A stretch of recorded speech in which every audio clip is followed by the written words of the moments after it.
we're all excited. So we're even with them, but at least we're even with them. You know, we didn't go down 3-1, so it was a must game, but we got a lot of work to be done. The always popular must game. So they won their must game for them. No, he was right. Yeah, he says after the game, though. Because he had a chance to say it was a must game before the game. And he didn't. Oh, after they won, he said it was a must game. Yeah, all right. Anyway, how did they do this? How were the Rockets able to win Game 4, CC? Well, tremendous mental effort by them. Because if you start off in Oracle the way they started down 12-0, you're thinking, after losing by 41 points, man, this is how Chris Paul, this is how James Harden, this is how we're going to remember this season, the coach, talking about there was more pressure on the Warriors at the beginning of the game. Looked like all the pressure was on Houston, and they were not doing well with that pressure. But you can't talk about Houston without talking about their defense, because their defense got them back in the game.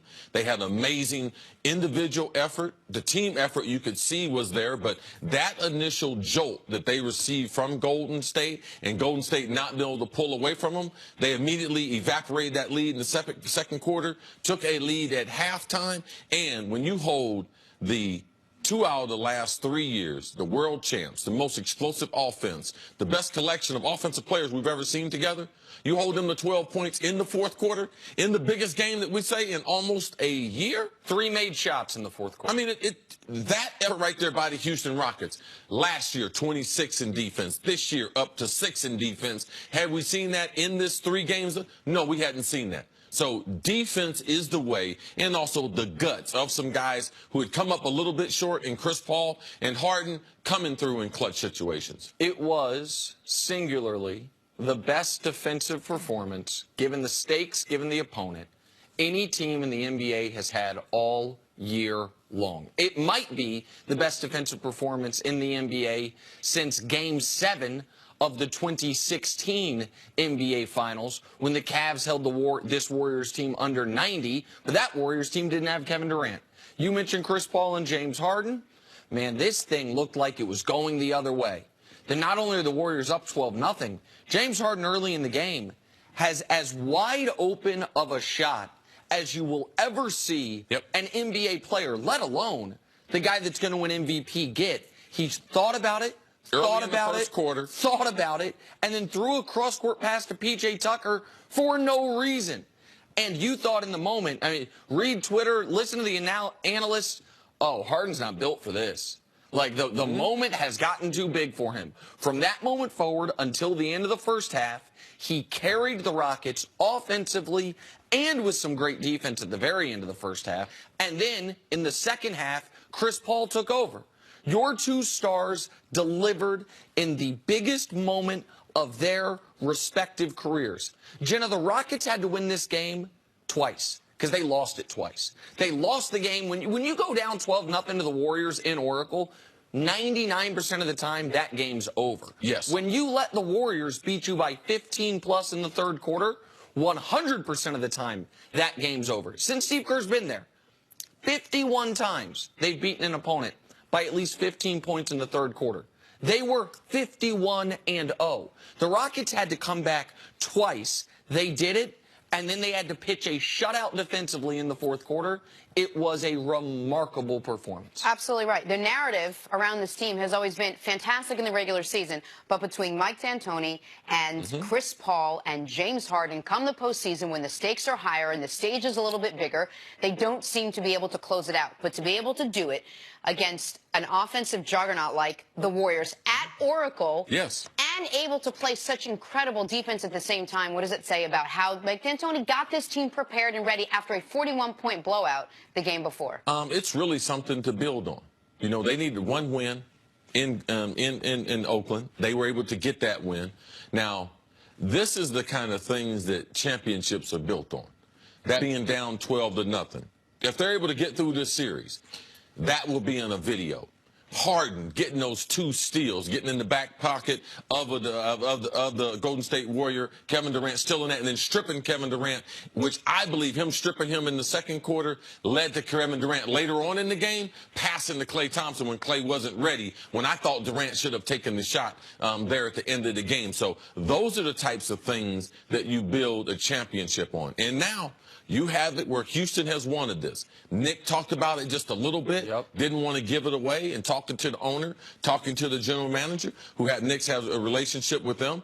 They won a 3-game series. The owner said it. The owner gave it away himself. So now I'm comfortable saying it. The owner was caught by local media leaving the stadium last night. This has been Houston knows Golden State is the most talented team ever put together. They also know basketball, the NBA, is the hardest sport to execute an upset. The longest series, the most scoring opportunities, therefore the lowest variance. What their goal was the moment they acquired Chris Paul, let's turn the NBA season into a best of 3 with 2 of those games in our building. Tillman Fertitta said it last night. It's what I had been hearing behind the scenes from the team all year long. Let's make it a best of 3. Let's make sure we have home court. They secured home court in the regular season. The best of 3 was looking sketchy when they lose game 1 at home. Now they've done it. Now you see if you can go execute. Even sketchier after losing, getting drilled in game 3. Getting drilled in game 3, absolutely. So did these two secure their reputation? Can we finally put that behind them now, or do you have to wait and see how they come out of this series? No. You moved it from what they call the back burner to the front burner. But it's still on the burner. Because now, if they don't come through, it's just bigger. Okay. It's just bigger. If you don't come through in games 5, game 6, or a game 7, yes, the stakes are even higher now. But also, the potential of being able to repair their reputation is at an all-time high also. So they can gain more, but also their reputation is still there in the balance. They're still going against one of the greatest teams that we've ever seen. And some of this will be what happens in the future will dictate how we look at this Rockets team. And here's what I mean. Let's say the Rockets lose the next 2 games. That will mean they lost game 5 at home, lose game 6 on the road. It will feel very disappointing. If a couple years from now, the only team to take the Warriors even 6 is this Rockets team, then we look at it a little bit differently. Also, I think some of the reputation is repaired. It is not championship reparation, if you will, but what James Harden did in the first half, what Chris Paul did after the first quarter, I don't think you can call these guys chokers anymore. I don't think you can say these and D'Antoni, who you bang on, D'Antoni, I think, kept them even keeled throughout the game. If you heard the timeout during the game, CeCe. I don't have a lot of faith in D'Antoni. Well, you cannot have a lot of faith in him, and he still might be the right mindset of a coach for these guys. In the third quarter, when the Warriors were going on that insane run, at the end of it, he calls timeout and he says, listen, they made their shots. They went on their run. No problem. Like, that might not be the most inspirational coaching for some guys, but for these guys, they seem to respond to it. They seem to respond to whatever he was telling them before the game. Like, all these guys, if they beat this Warriors team, all of that stuff's gone. And if they take it 7, I think most of it's gone. Yeah, there's a lot of basketball, all right? Just like Twitter exploded in the first quarter when Harden didn't take that shot, we are right back into it in game number 5. So their reputation, to me, has the chance to be repaired, but it's not repaired yet. Now, the stage is set. The owner talked about they're going to have a special celebration, game number 5, for the people of the senseless killing in Santa Fe. They're going to honor them at the game. So it's going to be an atmosphere that, if you're trying to win a championship, that's the game that they must get there, game number 5 back in Houston. All right, Rockets now have home court advantage as this series shifts back to Houston for game 5. Coming up, who's facing more pressure tonight in the East, the Cavs or the Celtics? Next on First Things First.